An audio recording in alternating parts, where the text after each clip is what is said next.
Howdy folks, howdy. Today is Saturday, the 22nd. Not sure what else to say, let's begin. And rounds caught two of the last guards, both of whom slumped down. Two guards across the chest. They tumble out in the open silently. There were two others left alive, one wielding a gyrojet rifle.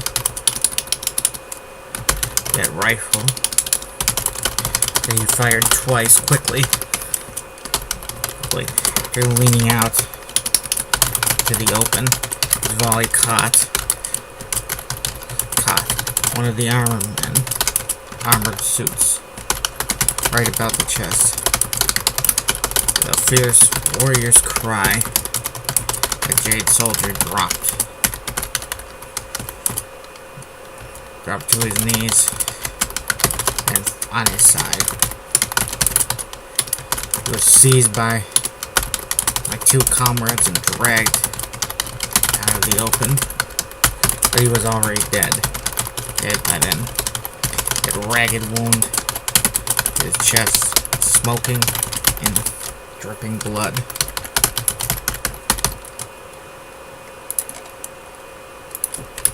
Four left to check that in. Orbid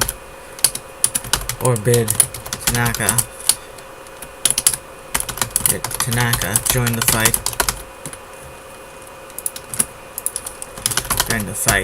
Pushing up near Fam with AK ready, fired off two bursts that caught the gyrojet welder in the head and neck.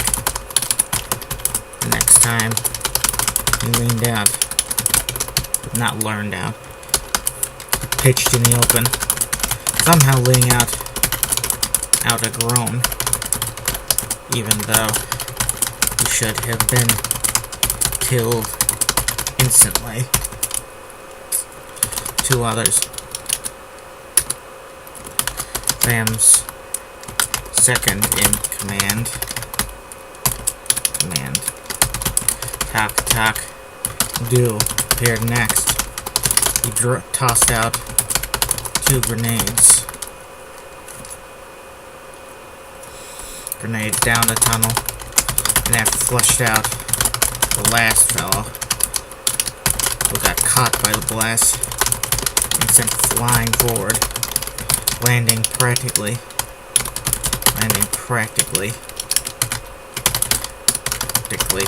at Fam's feet. Fam had just reloaded his M16 and put two bursts to the back of the guy's neck, just to be sure he was really done. All clear. Fam yelled. Check on the wounded. He ordered next. There were no wounded in the hall.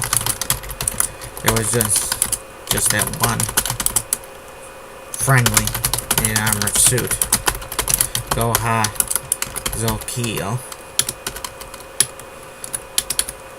Fam asked who was in the armor. Fam asked. Goha Zolkio, a sergeant. One of the men replied. Fam knew Goha by name and face. He joined up. He joined the Jade Underground after his brother, a seasoned member named Bom Zokil, died in a raid in West Ludka. And suppose the two were reunited now. Death is not the end. said. A few others repeated it around him, almost like it was a chant. The underground wasn't the underground of the base. Was now Frosto was now secured. There were still some isolated pockets of resistance, but they were boxed in and unable to do anything. Now, do anything to stop Famor's men. The hacker, good old, the Swede hacker, now had his, what was his name? It's not in my notes for some reason. Yeah. It's a Swede hacker. It's a net. Now had to get through the various doors and fail safes. Whatever can be hacked, talk, would have to blow up. Once the doors were all open, they'd be able to cart out the nukes using the machinery, using the various lifts, none of which mechanical lifts, none of which had been damaged or disabled in the fighting. Fam found in that last hall, Fam found one of the guards he shot wasn't quite dead, even though he had bullets scattered across most of his chest, and his olive drab tunic was mostly painted red. Fam had never been wounded like that, and he imagined the fellow was in a lot of pain. Of course, the guy looked tough. The guy looked part of some tough old soldier. He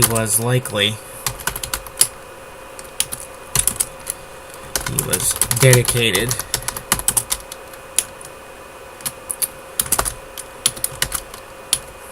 He didn't have any gun within reach.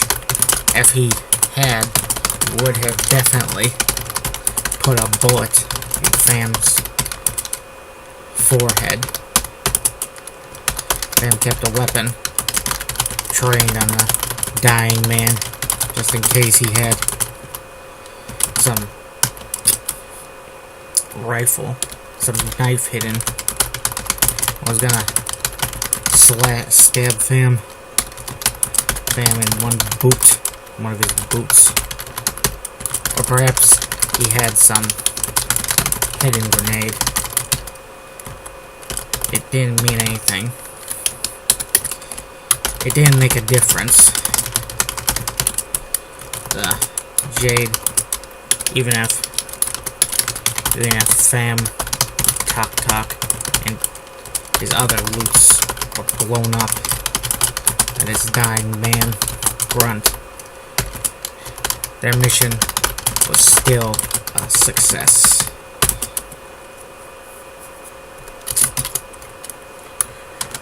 We fought to the end, the wounded soldier muttered in English, a language that Fam had learned, along with Celian, Ludkin, and Zagodin.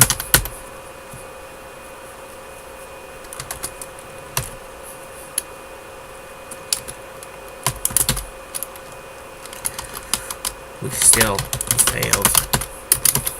Yes, you did, Fam replied, hoping his Clackham accent wasn't didn't cloud his speech too much.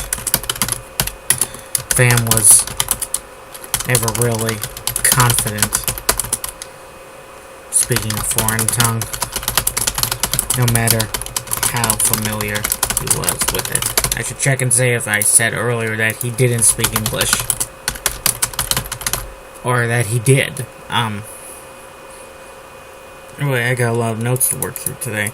Got a lot of them yesterday too, even though I didn't do much writing. I don't know how that can be. I guess it's just OCD.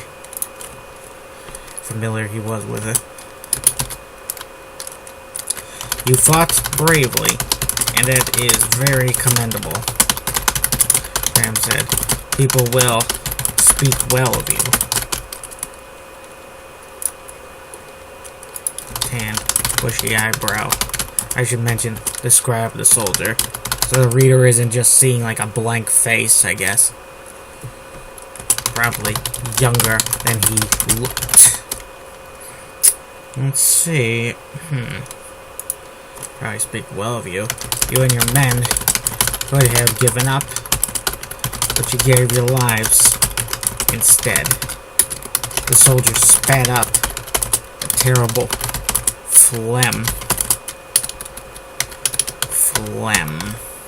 of blood. Phlegm. Yeah, that's how you spell phlegm. That was mostly blood. His teeth, tongue, and whole inside of his mouth were painted red. It must have been a terrible thing, Fam imagined, to choke like that. On your own blood. To taste nothing but your own blood in your last moments. Fam thought the guy was going to die right there with such a sickly, sleepy look on his face. But then he snapped back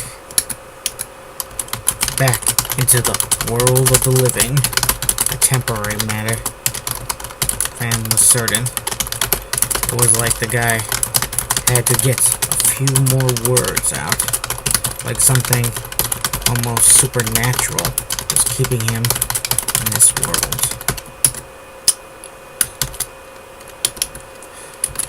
Fam did believe in the supernatural. I probably had a part earlier where I said he didn't believe in the supernatural. Soon 20 minutes in, well actually no, 13 minutes in, and I had a late start for various reasons, so it was my fault entirely. I mean, when you're your own boss, do you chastise yourself? I guess. There were many who believed his sister was supernatural, and they held similar beliefs about other goddess-like beings, like the famed Dominique Bridgington and Wilhelmina Gloria. I always check and make sure I didn't call her Gloria by accident. Not a bad name, Wilhelmina Gloria, but when you can't just... It's hard to just change the name of a character after you've been with them so long. Let's say...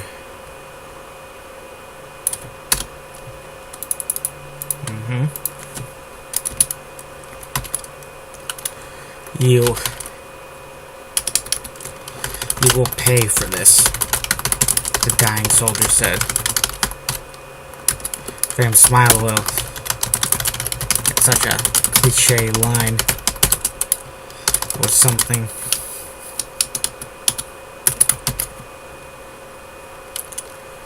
Really? Yeah. Graham asked.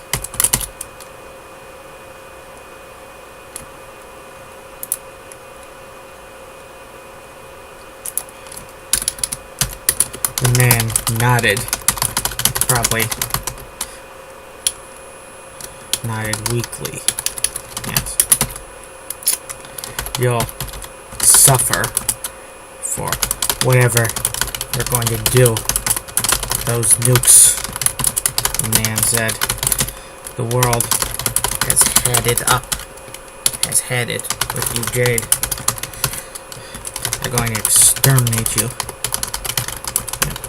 Like they tried to do with the Scythe. What? Round us up, put us in camps and gas us? Fam asked. They could have done that after the war.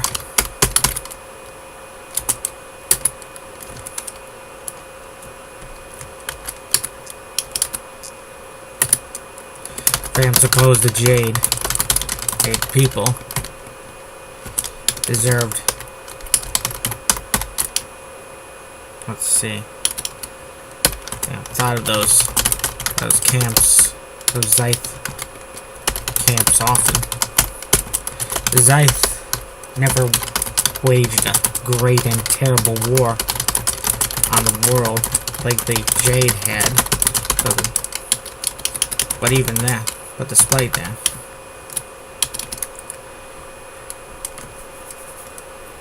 Fam didn't think Jade people deserved to be exterminated.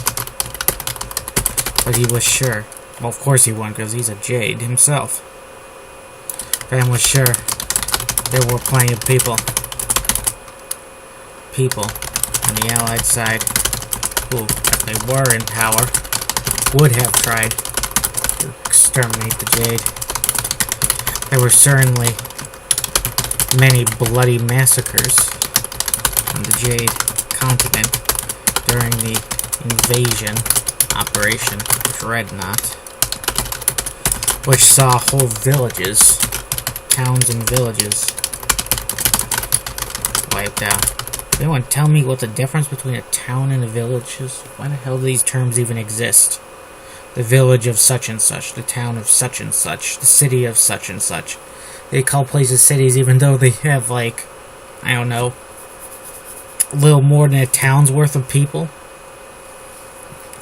Again, it's like there should be like a population difference. Like when you have a book novel or a novella, they decide which is which by the number of words. I haven't written a novella in a long, long time.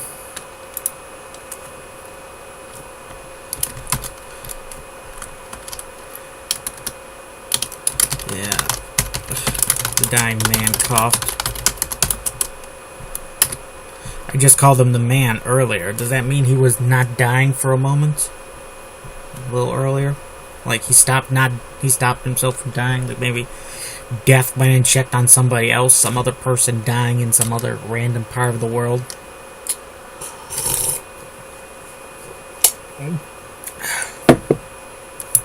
Let's see. Would you put me in a camp? Bam asked.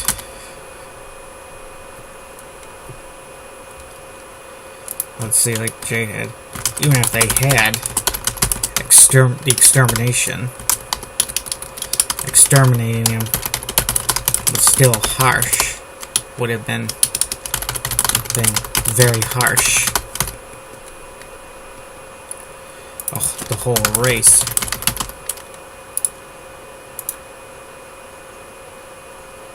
A whole race. Does that sound better? A terrible war in the world.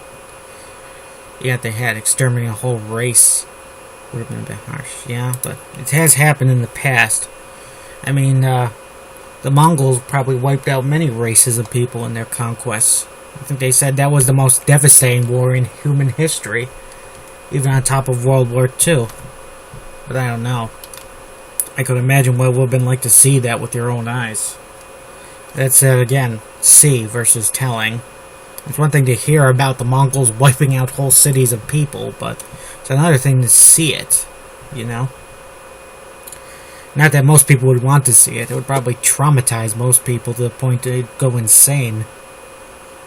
people in the present are not as tough as they were back then.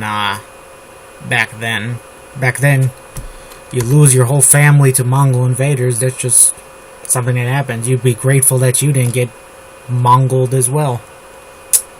Mongoled? Is that what they call it when the Mongols kill people? I don't know. The Soviets called it liquidizing people. And I always got an image in my mind of people being liquefied by some horrible super weapon. Or like a laser gun. I don't know how come in some fiction laser guns melt people. I don't understand lasers. I don't like them as much as regular firearms either. Like a machine gun, that's something I can understand. A laser gun, I'm not sure so much. They're kind of overpowered usually. You put me in a camp. The dying man coughed vigorously and then collapsed on his face abruptly. Then cautiously really turned his head, the dead man's head, with one boot, confirming from his glassy eyes that he had finally passed from this world to whatever lay beyond. Graham thought of his sister. What would she say about this?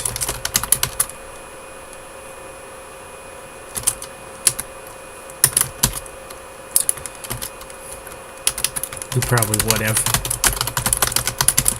Bam, muttered to the corpse. Okay, on that pleasant note, let's end this writing session. See you later, folks. Have a nice day.